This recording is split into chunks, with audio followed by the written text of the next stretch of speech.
Good afternoon. It's Gina, honey. It's evening. Good evening.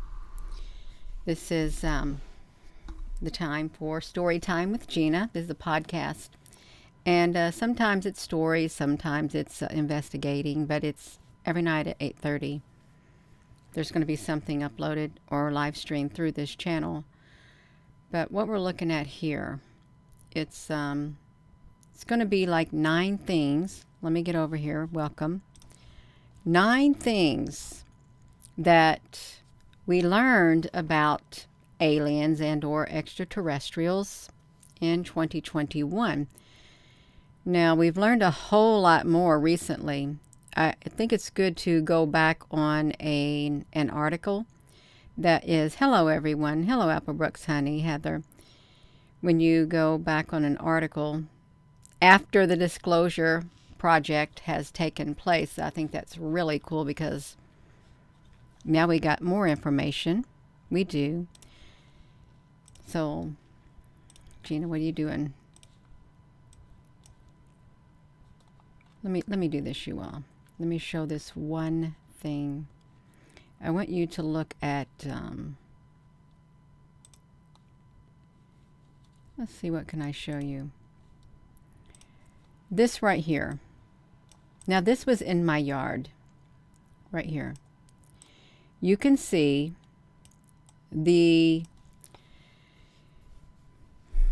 brow line, like right here, of the extraterrestrials. These, like, what would you call these, you all? Because I took these with my clip-on lens, my famous clip-on lens, and my iPhone in my yard. And it was during the time that a portal was opened. It was, and you can see right here, they have like 3 or 4 fingers. This one on this end right here is like, it's like covering its face because I guess the flash from my cell phone's camera. But you can see there's nothing else that I could even find outside in my yard because I stood in it the other night when I was trying to film the star in the sky. I couldn't find anything else, you all. I couldn't. There's nothing in my yard. Look at the brow. Look at the bone structure where the eye sockets would be. That's the regular image. And this is like the grayscale. This is the inverted image. And this is another inverted image. They showed up in my camera. They're interdimensional. They can appear at will. And I'm sure there's a lot of other people. Can y'all see me?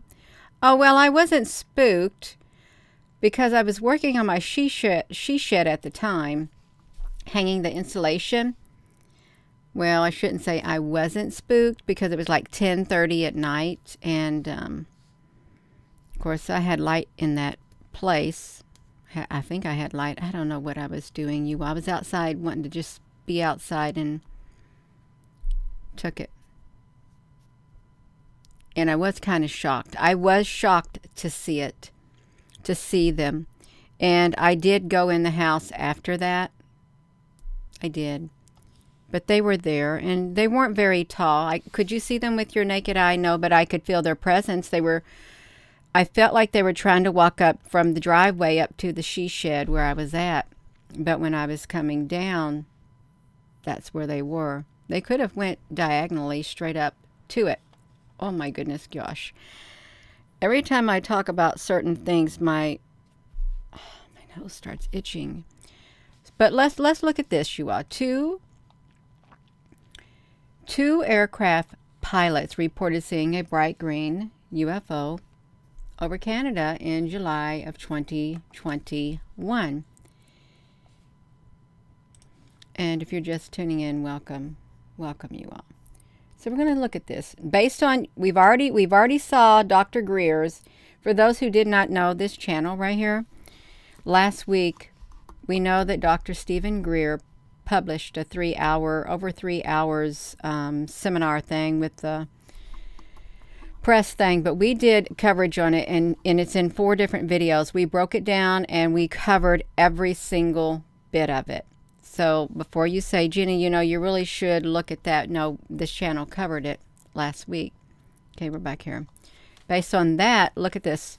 A bombshell report, the alien junk. I don't really like that term, but that's okay. In our solar system and more clues about extraterrestrial life. This is just like an artist's rendition like this where they reported seeing it.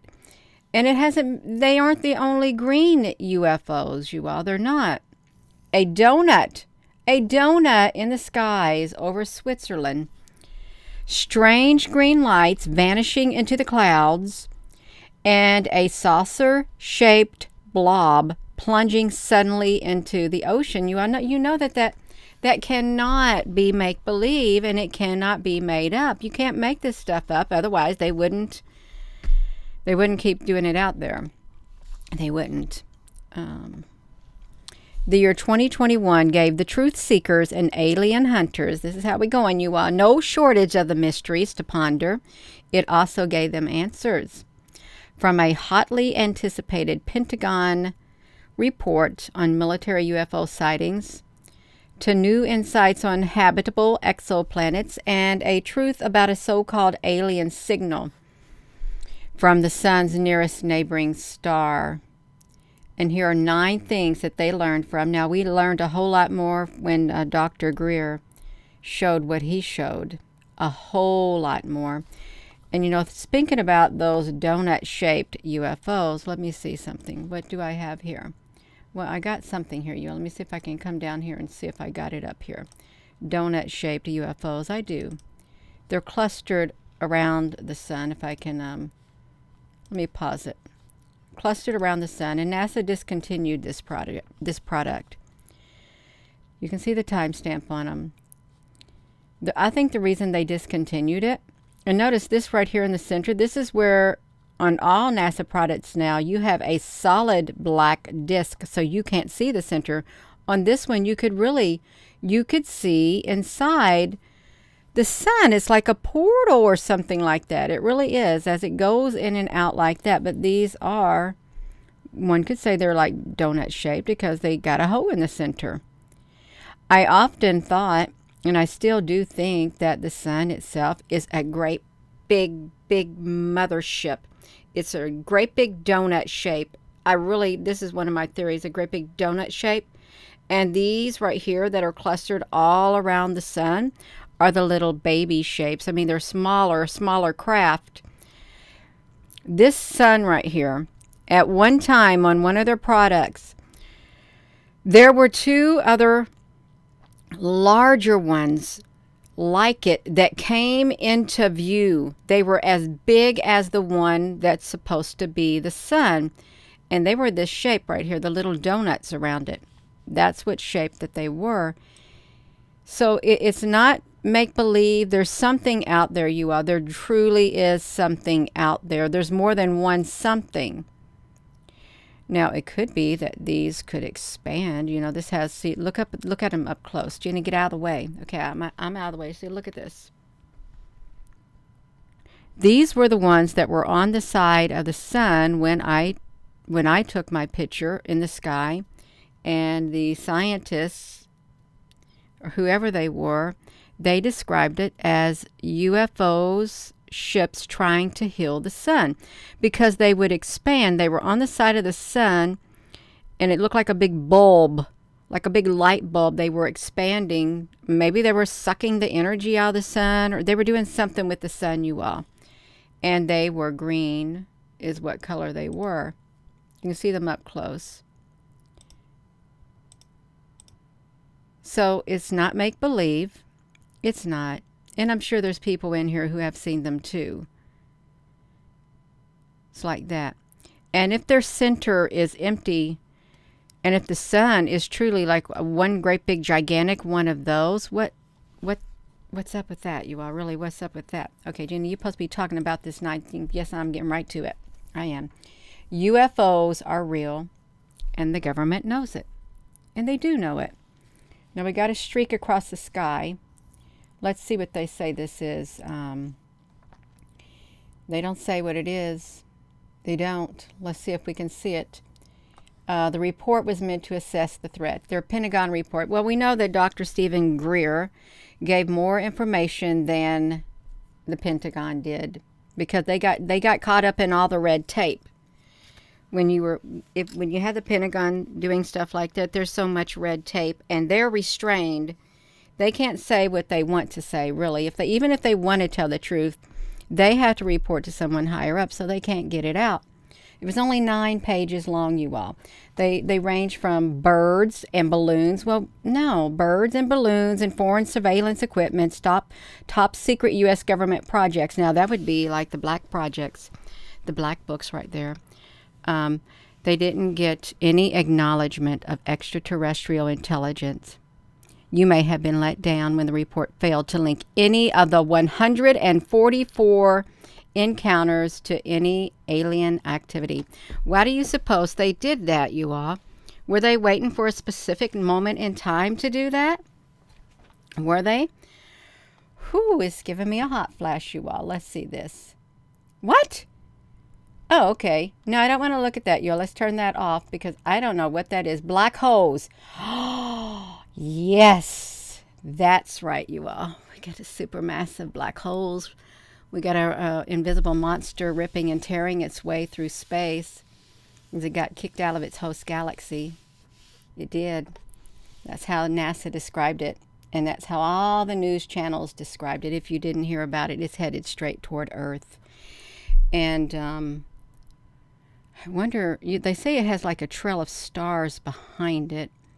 But then it's got its beam going. Or you think the neutrinos or something are going straight to that place in the South Pole? They could be. They don't look like a black hole. Why did they put that description there, you all? Let's think about it. While alien hunters spend plenty of time searching for habitable planets beyond our solar system, look, the Royal Astronomical Society, they warn that scientists should not overlook nature's most extreme objects. And it is the black holes. The black holes. What are black holes? They are the darkest objects in the universe, you all. Look at that. It looked like a quasar. Isn't that interesting? Like a disc spinning around. Black holes are regions of space where the gravitational pull is so strong that nothing, not even light, can escape it. Rather, the empty space, the black holes, are chock full of matter that gets squeezed into a teensy place. The black holes. Is there any more images of it, you all? Look at that. Atoms and stuff like that. Look like atoms. Fusion. 2 or more particles will collide to form a more massive product.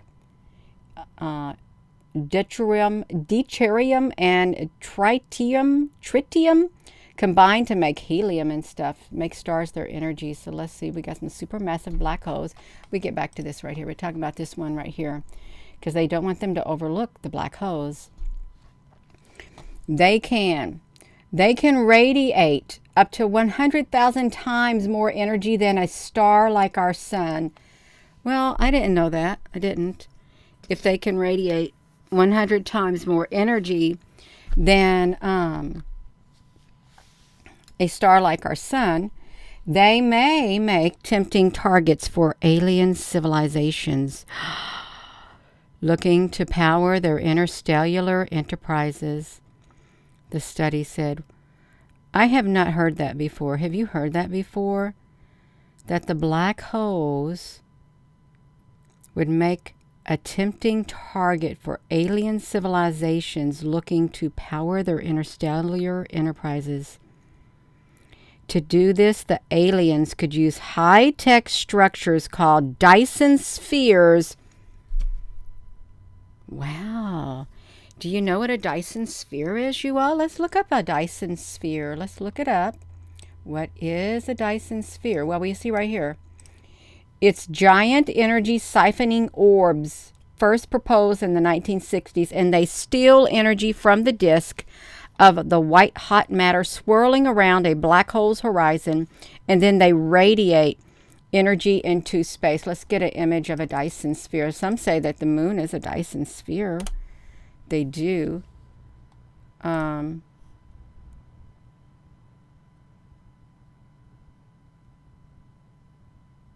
That's kind of wild, isn't it? It is wild. My comments are, is the moon a Dyson sphere? Is the Earth a Dyson sphere? I can't see comments because I have to literally log out of my cell phone because I don't have my laptop right here. That's dope. What's dope mean? When you say that, Cameron, what's that mean? That's dope. Because I'm not familiar. I've heard it, but I don't know what it means. A Dyson sphere. Is the moon a Dyson sphere?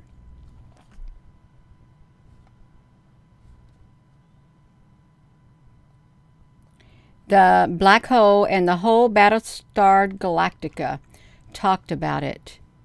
Okay. Oh, it means that's cool? Okay. Because I didn't know. I didn't know. These are all examples of a Dyson sphere. But the moon is considered a Death Star. Yeah, a Death Star. Giant energy siphoning orbs first proposed, and they still it. That radiated energy would create a distinct wavelength signature that astronomers could detect from Earth and study it. The researchers are currently developing algorithms to search through the existing telescope data of the telltale signatures. Look, alien Dyson spheres could be harvesting the power of the black holes. And if they are doing it, are they headed toward Earth? Are they? Alien planets may look nothing like Earth. Nothing like Earth. Typically, the search for alien life begins with the search for Earth-like planets, but there may be another class of alien world that just as conducive to life. A Hycean planet. Have you ever heard of Hycean planet? Hycean planets are up to 2.5 times larger than Earth and sport huge oceans of liquid water beneath hydrogen-rich atmospheres, and they could be the ideal spot for harshest environments such as hydrothermal vents. It sounds like a volcano, does it? Underwater stuff? Not only are these planets abundant in the Milky Way, they are also incredibly diverse. Gina, are the observatories open? I don't know. I don't know. I didn't look at it today. I didn't. They're diverse. Yeah. Hydrogen rich. Saturn's moon holds the potential for life. So this is Saturn's moon. Does it exist, or is this just make-believe? Really think about it. What's not nice, Dick Colton? Dick Colton, honey, what you talking about? The methane wafting from Enceladus, Saturn's sixth largest moon, may be a sign that life is on the moon's surface. Penny, honey, that's okay. We got methane. Oh, we got the Amuamua right here.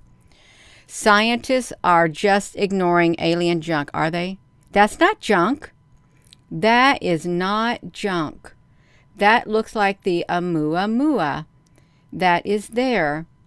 They said it was they said that the Amuamua was the first interstellular visitor that we had. Why did they say that?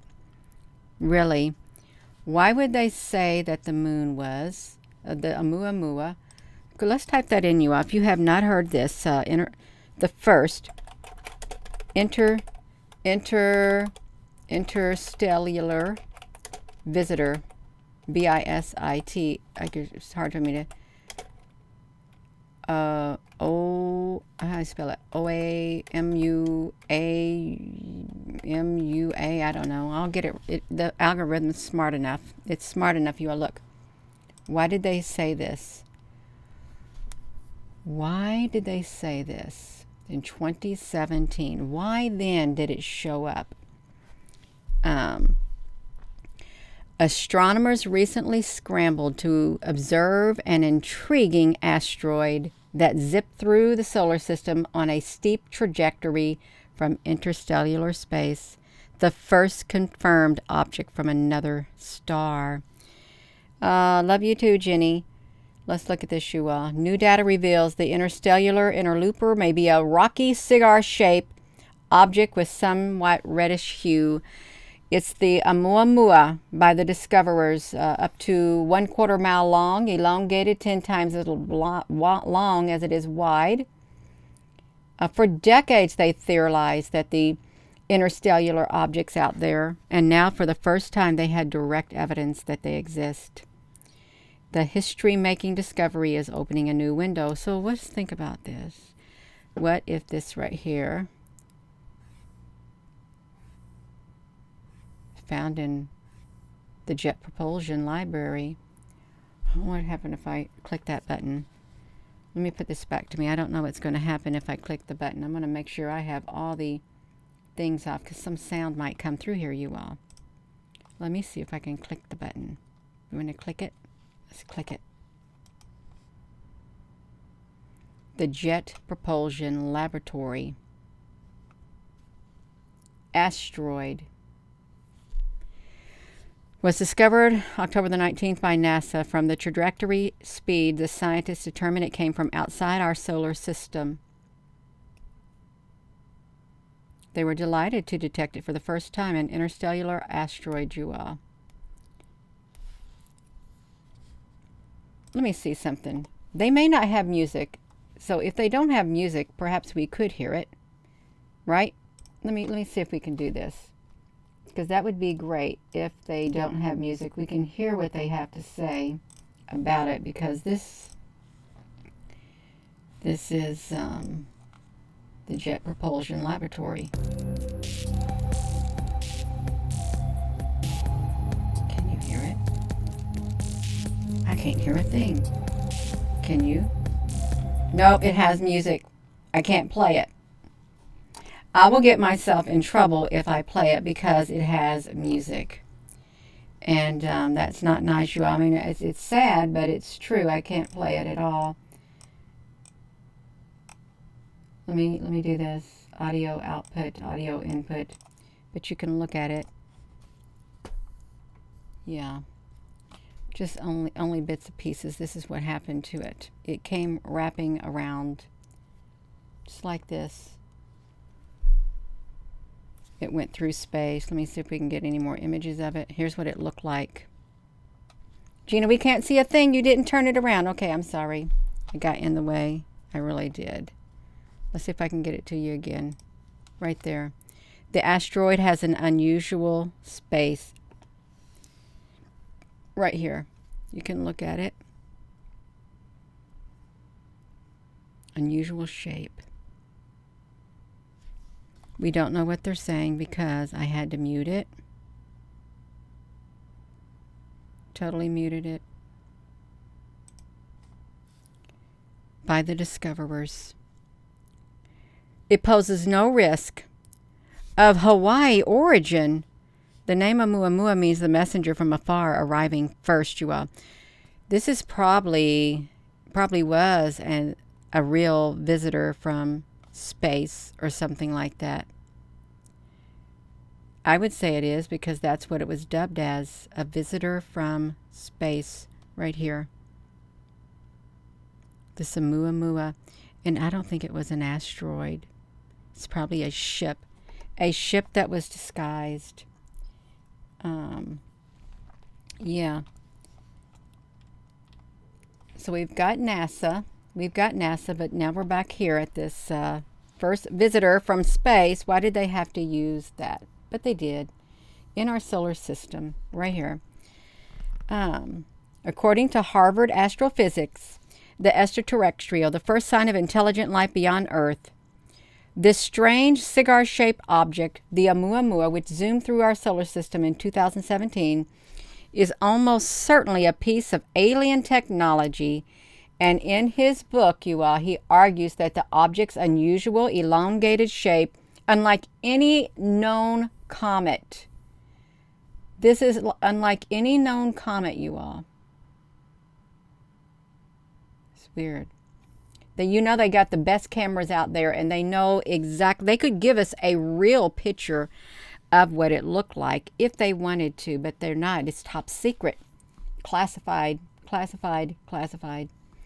Look, they say its extreme brightness and apparent acceleration away from the sun suggests that the Amuamua is not natural in origin, but a piece of alien technology, possibly jettisoned into our solar system accidentally. No, it's not an accident. It came, it looked, and it left. It was probably a scout ship. Is probably what it was, a scout ship.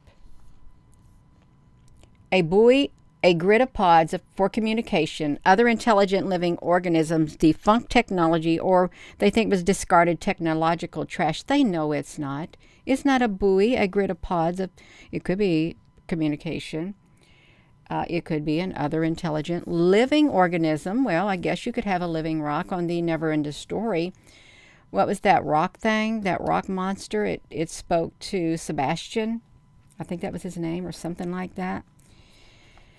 They're all plausible explanations because humanity is already doing these things, albeit on a far limited scale. No. A majority of astronomers have studied the object favor the natural explanations, causing it a cosmic dust bunny. You know it's not a cosmic dust bunny at all. It's not. It's an interstellar object. It's a scout ship. In October of 2017,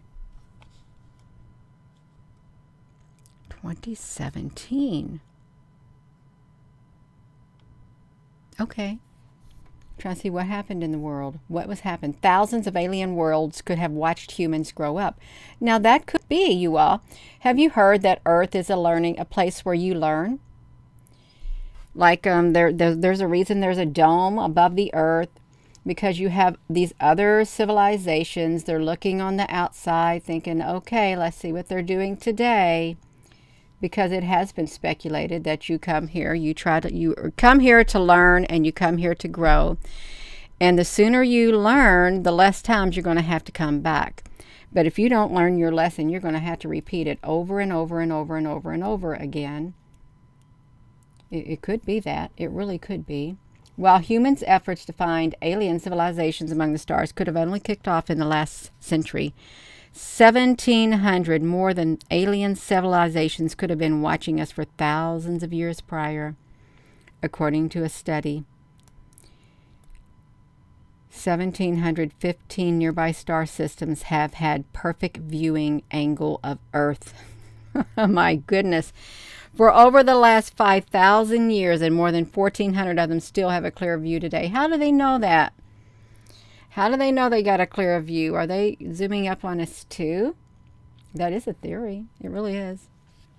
Stars 300 light years off our planet. 75 of them are orbit less than 100 light years away, given that humans have been transmitting radio signals for about 100 years. I wasn't aware of that humans transmitted radio signals for around 100 years. Any of the 75 star systems are near enough that our radio waves would have washed over them already. Wow. Look, whether or not any hypothetical civilizations living in those solar systems want to communicate with us is another question.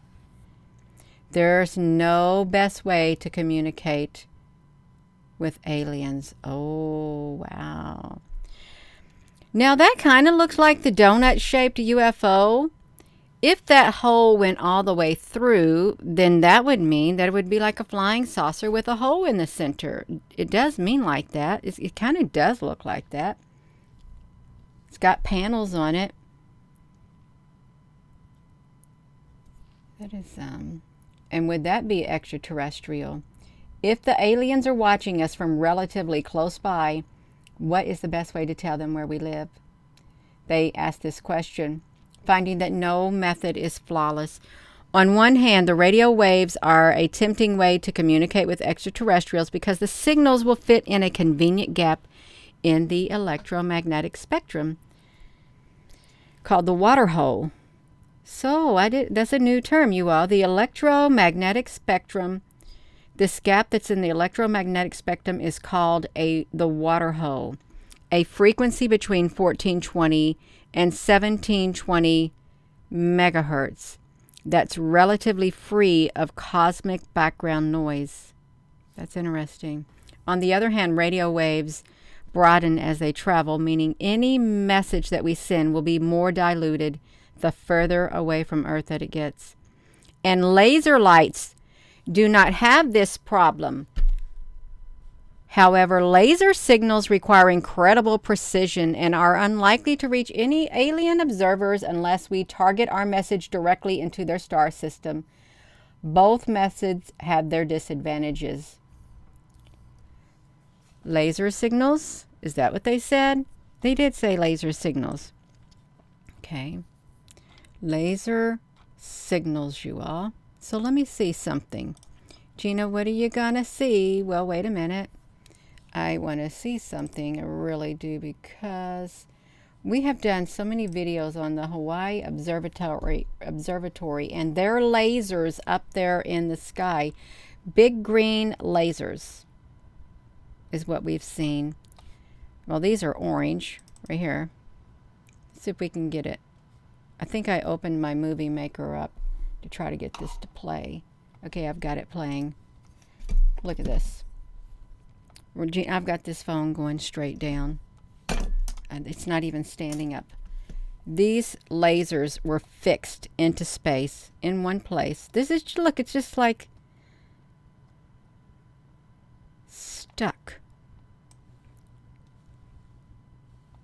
One place. This is what they do. You know what they look? Oh, okay, that's why I did that, because you can see like a comet. You can see a cylinder coming down from the sky. In that one. And there was also a green laser thing that flew across the sky. But you got to wait, you all. They try to say, oh no, we're just taking pictures with our lasers. No, you're communicating with a galaxy, with something out there. That's what they're doing. See that thing coming down from the sky? A cylinder pod, straight down. And they go down into the ground. It's at the top of the screen. They go down into the shafts in the ground, probably go straight into the volcanoes is what they do. If I find another one, you all, I would like to find another one. That's what I think they're doing. That right there. Let me push this back to me. That's what we read. If I could find more. I can't find any more right offhand, so I'm not going to show it. Let me close this out. Let me come back over here. This is where we're at. Right here. Let me get back over there. Gina, you are all over the place. I can't help it. They said that they can use laser signals. Laser light does not have this problem. Laser signals require an incredible precision and are unlikely to reach any alien observers unless we target our message directly. So that's how they're doing it. Laser light does not have this problem sending messages, radio waves and stuff. They don't. They just admitted it. Our own technology might be getting in the way. Well, I'm sure it is, since we have black budget, black book, all this kind of stuff technology. That looks really pretty. It does. On April the 29th, astronomers detected a signal beaming toward Earth, and it seemed from the Proxima Centauri, the nearest star system to our sun, and home to the least one potentially habitable planet. But the signal fell into a narrow band of radio waves that are rarely made by human aircraft or satellites. Researchers interpreted it as a possible sign of an alien technology, but the signal never repeated. If that signal repeated, you will not hear about it. That's a way of saying, oh, well, we just didn't get a signal back. Really? You didn't keep trying? You didn't keep trying? No, it did repeat. It did repeat. The signal never repeated. A study published this October in the journal Nature Astronomy explains why. The signal was actually coming from a malfunctioning computer or cellular device located near the telescope that detected it. Do you believe that? Do you believe that this signal came from a malfunctioning computer? You know that's as bad as a balloon up there in the sky. It really is. It's as bad as a balloon in the sky. A signal. No, let's look at this.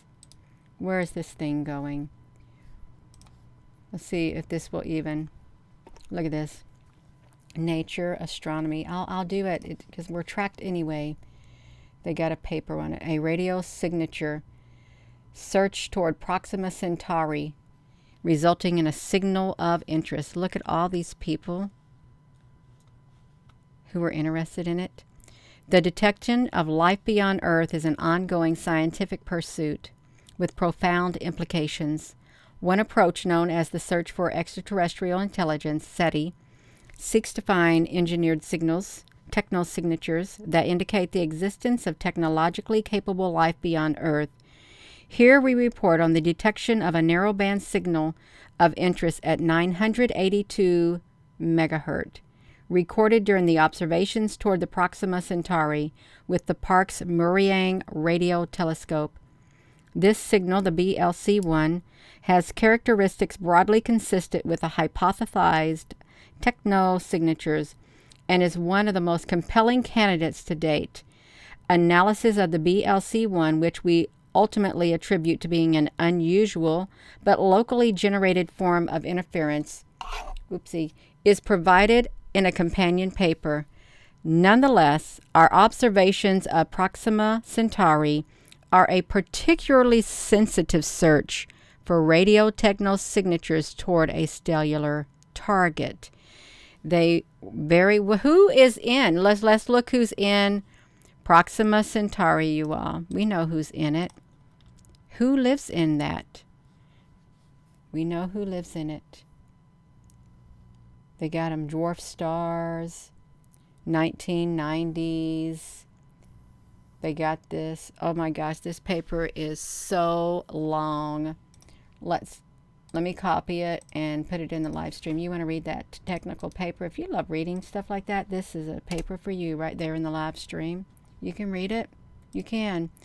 I wanted to look at Proxima Centauri because somebody lives in Proxima Centauri. They do.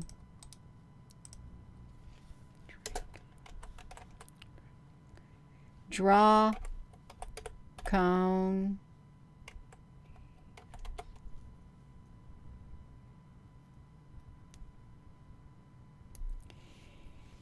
It's some kind of alien species who lives in that area. Do you know the name of the alien species who lives in there? I think it was the reptilians or something. Maybe. A $100 million message. Who came from it? Where do they come from? I don't like even using my phone because I literally, if you're like me, if you're using a cell phone, you're having to go in and out of your cell phone because it's looping. And Lost in Space, the stars, you all. I'm thinking Alpha Centauri. Where are the reptilians from?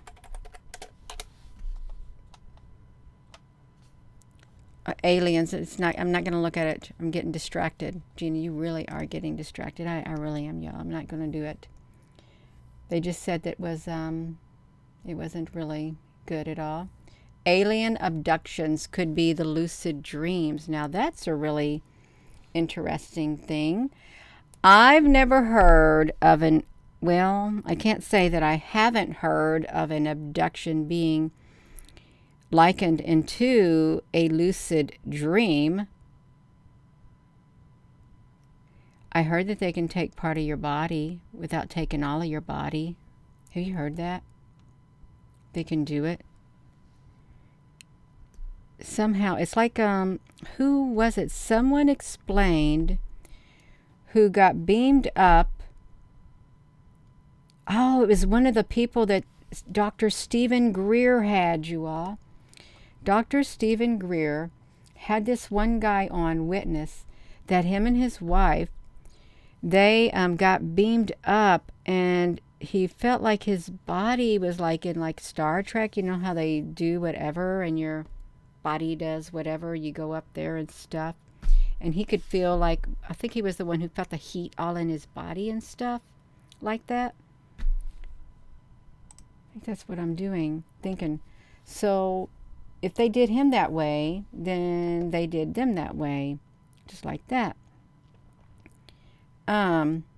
He was very, very nervous, Nadine, and he had the head injury. He really did. He was extremely nervous. Lucid dreaming, in which people are partially aware and they can control their dreams during their sleep, could explain the so-called alien abduction stories, a study from July suggests. Claims of such abductions date to the 19th century. The circumstances of kidnappings often sound dreamlike, and they trigger feelings of terror and paralysis.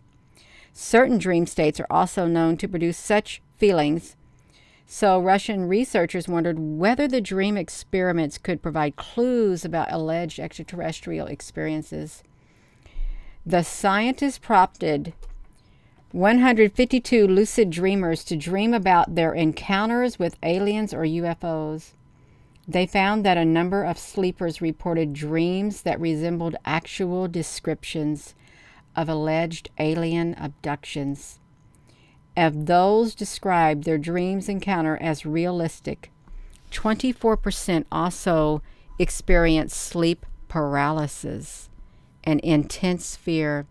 Such emotions often accompany reports of supposed alien abductions. And though individuals who describe being kidnapped by the aliens, they might truly believe that what they experienced was real, these people were likely experiencing an extraterrestrial meeting while in a lucid dream, the study reported. But it's real. It's real, you all. This is from an article, 9 Things that we learned about aliens in 2021. And then you have Dr. Stephen Greer, who came out and with his disclosure, which we did videos on last week. Let me see. He had these men right here. This is in the podcast. They were all prior military. And this one right here, this guy right here, he's the one who had to go up. He was in a team of 6. He went up the mountain or hillside in Indonesia when there was like destruction happening, and that's where the UFO was hovering. And these look like military special elite people with guns and stuff. They took their guns away from them, and it looked like there was oxygen things to where they were smuggling humans up into the UFO. And they escaped with their life, but they were forced to sign non-disclosure. This guy right here, his dad worked with the deep state. And they went underground, and he had handlers, his dad did, when he was 13. They got in this van that didn't have any windows, and they traveled to this dump-looking place. It looked like a dump, he said, and there was an entrance. And they went down in this elevator to this opening in the ground, to this great big opening. It was like a big old monolithic stone thing. It was like just hovering in midair. It was just hovering like that. There was nothing holding it up, and they went into a room, and I don't know what else they did. And his dad and him his dad was told to sign the non-disclosure after seeing what they said, and he wouldn't sign it. And he lost everything. They took everything that his dad had worked for his whole life, and he was left penniless. But this guy joined the military, and he explained that he saw one of the handlers later on in the years when he's getting ready to jump out of the helicopter or something, or airplane. One of the handlers I think somebody smacked him, hit him upside the face with their equipment, and he was shoved, more or less knocked out of the plane, and the last thing he heard was his bones cracking, and he was immediately kicked out of the military medical discharge. And this guy right here had severe brain injury, and he's the one who said he was taken up in the beam of light, him and his wife, and they were on a medical table, and they could see the white light. And he felt his body, he felt the light doing something to his body. He was super, super nervous. He has PTSD. But it's really great that Dr. Stephen Greer came out and had these witnesses. There's a whole lot more, but they fear for their life. They really do. And people say, well, he's just part of the plan. He's just a deep state too. At least he's telling what the government's not telling. Okay? At least he is. And he has witnesses that came forward. They do. Witnesses came forward and they told their story. And I'm sure there's a whole lot more that came forward after his reports have made their way out there, you all. It's real. All of this stuff is real. The UFOs are real. And there are people who say, well, we're going to have a fake alien invasion, Gina. You know it's all fake. No, it's all Project Bluebeam. Really? Is that what it's going to be? All Project Bluebeam? Holograms and things like that? And there's never, ever, ever, ever going to be a real UFO in the sky because they don't exist. And there's never, ever, ever going to be anything such as angelic beings, interdimensional beings, because they don't exist. Nothing exists. It's all make-believe. Well, you go ahead and believe that. I happen to believe that there is a higher power. There's other realms beyond this realm, and so do a lot of other people. And someone said, you know, come on, Gina, did you ever... Here was a question that came in. So did you ever have you ever personally, and I mean personally, ever seen a UFO in your whole entire life, or you just read about them? That's what the individual said. Did you answer the question, Gina? Of course I did. I said, if you were watching this channel, like a lot of other people were, you would know that I've told plenty of stories. And my first encounter was when I was in elementary school. We lived in Charlestown, Indiana, right across from the public library. And I think I might have been in first grade or second grade. I was playing. Our house was right across the street from Jonathan Jennings. And I was playing in this tower, this metal tower that had the telephone wires going from it. Playing in there, underneath there, I love to play outside. And I remember looking up in the sky right above it, and there was this UFO. It had blue, green lights and red lights. It was just hovering right above me, and I was sitting there looking at it. And I'm thinking, what is it doing there? It was just right above the tower, and it was in the afternoon. So I went into the house because I got scared. But later that afternoon, my brothers and sisters and our neighbor, they wanted to walk down to Pleasant Ridge Elementary. It was the old elementary school that was the kindergarten, I think maybe through first grade. And there was this metal plate on the bottom, on this floor where this shack was. And so we moved that metal plate. And they wanted to go down those stairs. But I went over and I swung on the swing set. They had these great big gigantic swings that were really high up. And I wanted to swing as high as I could swing. And there was that UFO. It came where I was at in the sky, and it was just hovering there. And I thought, why is it looking at me? And it wouldn't move. And I remember putting my feet down on the ground and trying to stop myself as fast as I could so I could get off that swing set. But it took me a while because I was swinging parallel or whatever level with the height, with the bar up there at the top. But I did. I stopped as fast as I could, and I ran over to where they were by that metal plate on the floor. And when they went down the stairs, there's this door with a glass window in it. And we didn't know that Pleasant Ridge, it wasn't supposed to have a basement because during tornado drills, we had to go into hallways, but it had a basement. And there on this hook on the wall was this looked like a Santa Claus suit hanging up on the hook. It was really scary. And there was a table in there. And we took off running. And then when they tried to push that plate back over, and then they waited for around 30 minutes, and they said, we're going to go back down there and we're going to look. And when they went back down there, it was gone. And I think some man showed up. Some man was underneath the floor. And that wasn't even supposed to have a basement. And then we closed it back up, and by this time it was nighttime. We ran as fast as we could back home, but that was my first encounter. And I also saw the man in black. When I would walk home from school after we moved into the projects, I would have to walk to school, or my brother would ride me on his bike.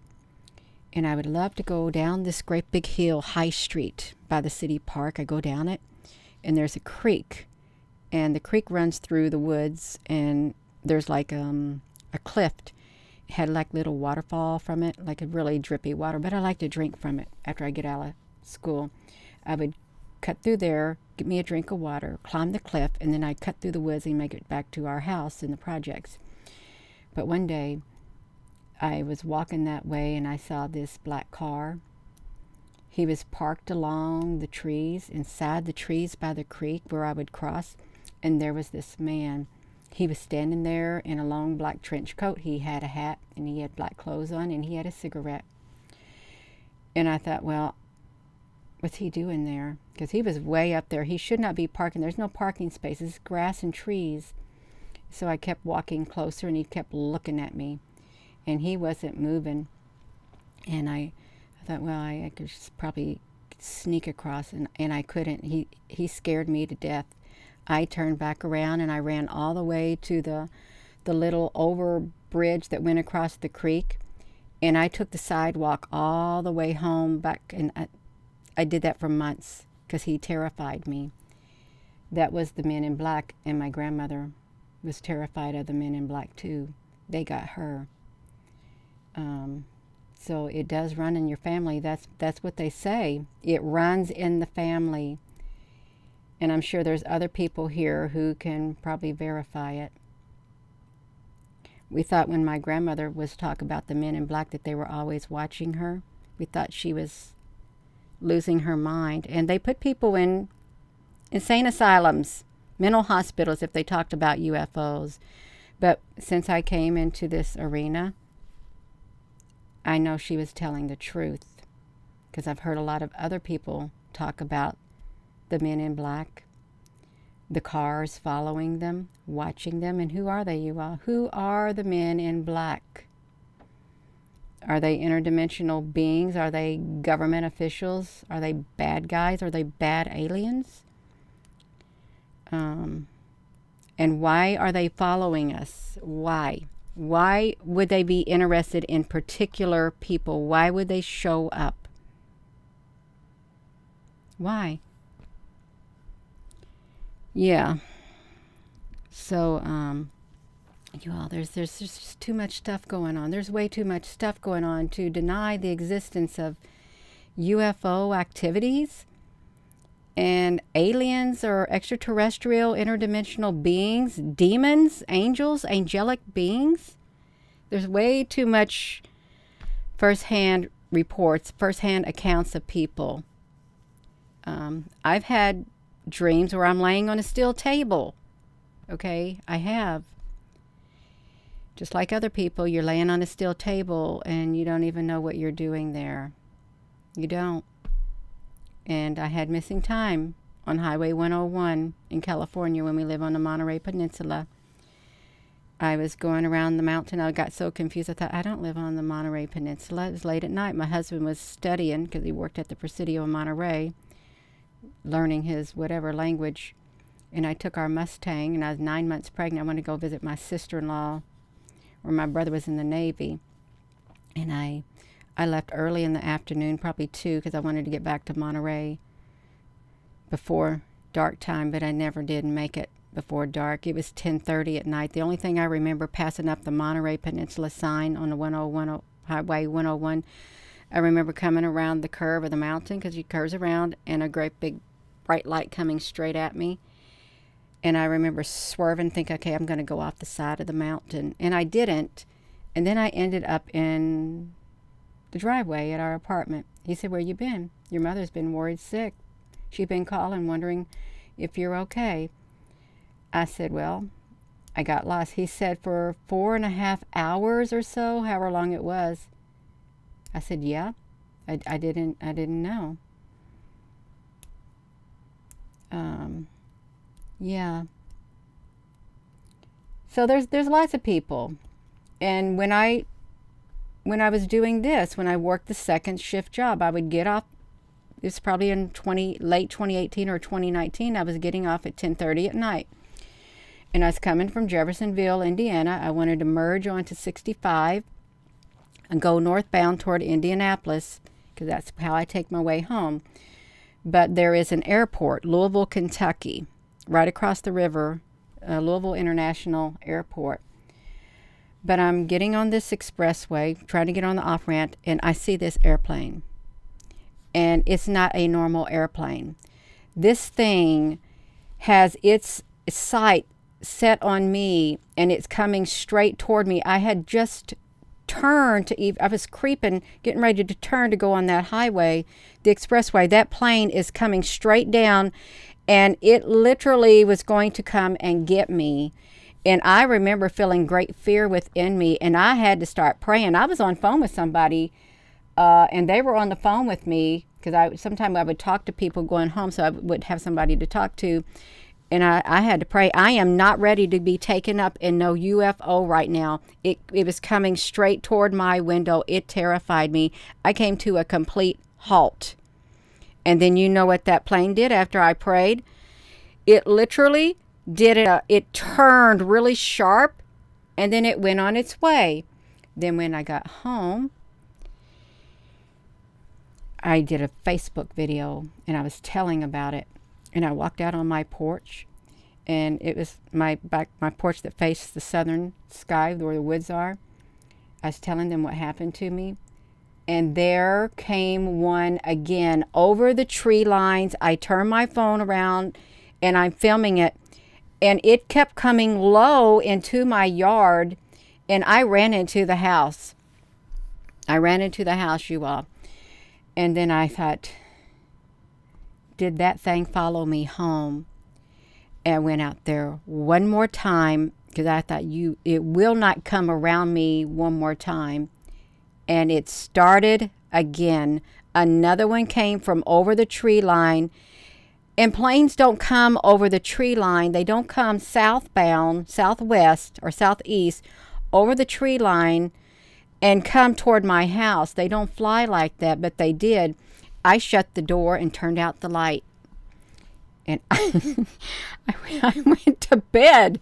I thought, oh my gosh, that terrified me. I went to bed. I said, forget it. That's it. I'm not doing it no more. But that scared me. They were going to take me.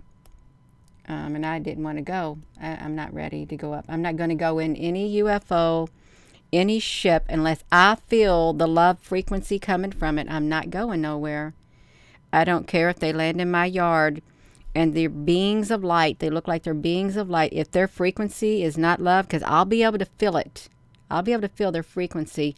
I'm not talking to them. I'm going away from them. I'm not getting on no ship unless that happens, unless they got the right frequency. Hello. Yeah. You say, Gina, honey, that never happened. Oh, it did happen. It happened, you all. Hello there, Justice Majeure. You all, this is real. There's too many people with too many accounts of these type of encounters. These type of encounters. I only had one other one when my dad was passing. My dad lived on the other side. We built onto the log cabin. It was at night, and in the living room window that faces the driveway, there was this light. it looked like a spotlight. It came all the way up to the second story, the window, because you have to come all the way up above the garage. It is massive, shining straight through the window.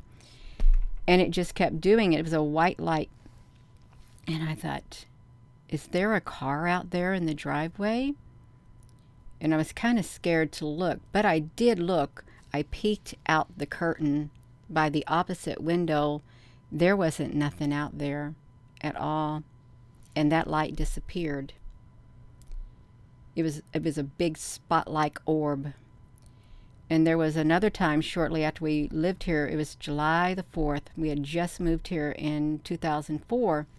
And we had my brother and his family over. And we bought a bunch of fireworks. And we were lighting off the fireworks, you know, shooting up those whatever things in the sky. And this green orb, it came from the northwest. It was big. And it came down low. It was hovering right over the tree lines. And it was just right above our yard. And I remember seeing it. And I told my sister-in-law, I said, look at this. I said, it's not even moving. And it wasn't. And we just stood there and looked at it. And it stayed there for like 2 minutes. It didn't move at all. And then all of a sudden, it took off. I guess it was attracted by the lights. I think it was a life form.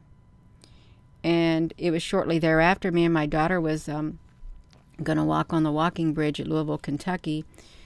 But there was a ball game at Slugger Field or something across the river, and they were lighting fireworks off in the air for the ball games. I guess that's what they do. And we started walking, and on the side where we were walking up in the sky, there was another one of those orbs, and we both saw it. And we was running as fast as we wanted to catch it. We was running as fast as we could to catch up with it to get a better view of it. But it went straight across the river to where all those fireworks were going. Well, these are life forms, is what they are. And I believe that they can be different colors. They can be green, they can be orange, they can be red, because they're some type of a light being. I never felt threatened by them. I never felt any bad energy. I only felt like a curious like energy from them. My son, when he would sit out in the yard after we first moved here, him and his cousin, they'd do a bonfire at night, and he would see like an orb come and just hover in the sky above where they were at too. And he wasn't scared. But this is real, you all. This UFOs, other life forms, let's say life forms, because they're not all alien-like. But they're a life form, and not all are bad. Some are good, but you're not going to hear about it. Some mean us no harm. I didn't feel any harm at all. We're sharing this world with them. We really are. And who knows, that maybe they have been here before us. And we're the invaders. Some say we're the invaders. But yeah. So lots of people have experienced UFO encounters, men in black encounters, otherworldly beings. Some people have been taken up on ships, whether you believe it or not. They have, and you can't tell them that they haven't. They've had lucid dreams, out of body experiences, and such. They've had it all. And some people have markings on their body. Some people have implants in their body. Some people wake up and something's not right, and they're terrified. Some people get paralysis. Some people see them show up in their bedrooms. And there's different types also, different types of beings, interdimensional, extraterrestrial. Yeah, that's all. That's all I got to say. And I'm not looking at the comments because mine keep rolling up, and I don't want to keep stopping doing my cell phone. I don't. So I'm going to go. Thank you all for your comments, but they know that there are UFOs. They know a whole lot more than they're telling. And I think it's really great that Dr. Stephen Greer did that 3-hour thing, and I'm glad that we covered it. I didn't know what to think about him at first. I didn't. I thought, well, he doesn't vibrate on my frequency. I didn't want him to vibrate on my frequency because I thought, well, he's really saying he's having this communication and he's got all this stuff, but I didn't know. But I found out 30 some odd years, you all. There's lots of people, all their life, they've just been waiting for some type of disclosure. They got it now. They got it. It may not be what they wanted, but they're very thankful that they got what they did get, and the admission and all that goes with it. So thank you. And with that being said, hello, wherever you are in any part of the world. Hello, from my heart to yours. Love you. Have a wonderful rest of your evening, and thank you all so much for tuning in. And if you've had an encounter or something like that, put it in the comment section, because people love to read the live comments. They love it. They go straight to the live comments. They say, where's the live comments? The live streams, because that's what they want to read. It adds to the story. It does. So this is Story Time with Gina. I'm going to put it in the podcast on here under that. So thank you, everyone, and thank you, moderators. Have a wonderful evening. Thank you all for listening and for your comments.